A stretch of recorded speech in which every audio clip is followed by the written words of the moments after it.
This dance took seconds, but the wait took years. Inside the walls of a prison, men known for the worst thing they ever did were given a rare chance to be known for something else, a father. For one night, tuxedos replaced prison blues, and a father-daughter dance became a moment of grace, forgiveness, and hope where few ever expect to find it.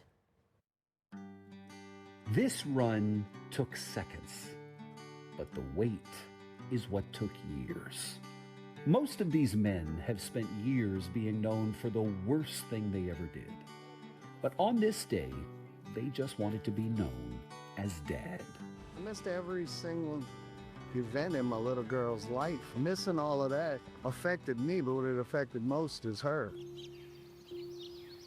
This is Angola, the Louisiana State Penitentiary.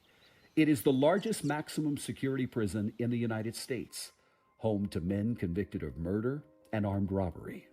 This is actually my first time putting the suit on, so I've never seen myself like this.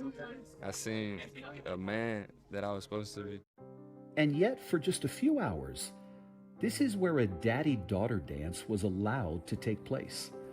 29 incarcerated fathers were invited to participate based on good behavior. I apologize for all the years I missed in her life, and I hope she forgives me. I love you. And I'll make it up to her with this dad. She's 17, and I've been gone 15 years. She means everything. She means my world, man. I ever put my life on the line for my daughter, man. When I walked down the aisle seeing my dad in a tuxedo, I cried so bad because he looked handsome. Conyell Harris's father, Leslie, is serving time for armed robbery. I had never been to prom or homecoming, so when I got the chance to get that dance with my father, it was special to me. Like, it was very special. The dance was made possible by God Behind Bars. It's a ministry that works with churches to create moments of connection and hope for men and women in prison. What are you trying to leave these men and women with?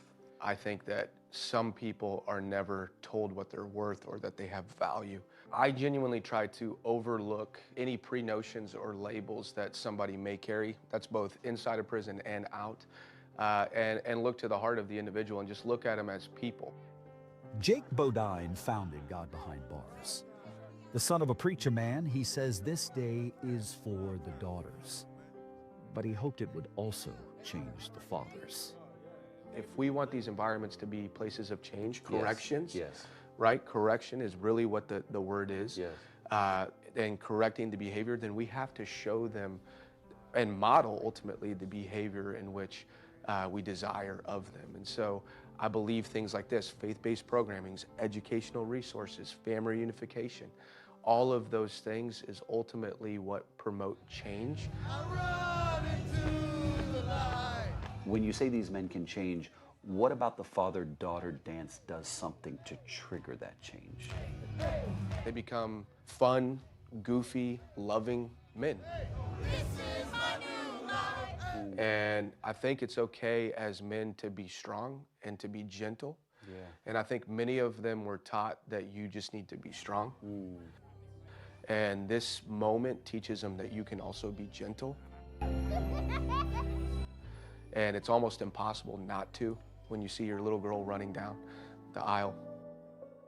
Now, there may be somebody watching who's like, these guys do not deserve that. Yeah. What would you say? I'd say that's fair. I'm not there to advocate for their sentence or for justice, but I am there to advocate that you have purpose beyond this moment.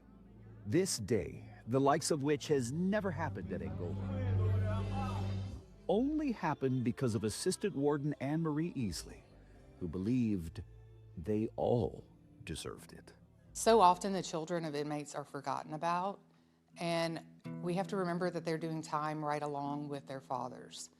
And although it's not the perfect circumstance for a dad to still continue to be a dad, fatherlessness in this country is epidemic, and we need to work with them and have them be the best fathers that they can be despite where they are.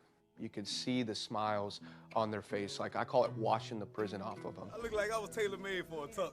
The ego, the hardness, the callousness of anything that might be on the heart or the mind had literally just melted away.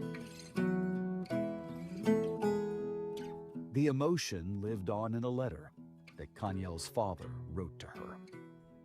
I am writing this letter to express how much I love you. Plus, I also want to express my deepest and my most apologies for not being in your life growing up. I am committed to making amends in any way I can. I ask not for pity or leniency, but the opportunity to show that you are my everything. She bust out crying, man. That just made me just, ain't no cry, man. I was slobber. Man, it was amazing. Then we slow danced and she crying again. And I'm like, baby, why you crying? She was just like, Dad, I finally get a chance to dance with you.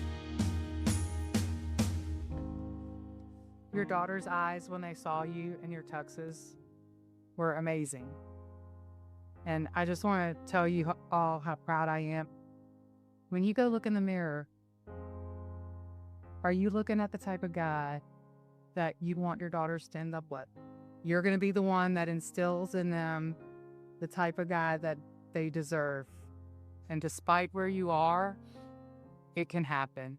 And you can be a dad from here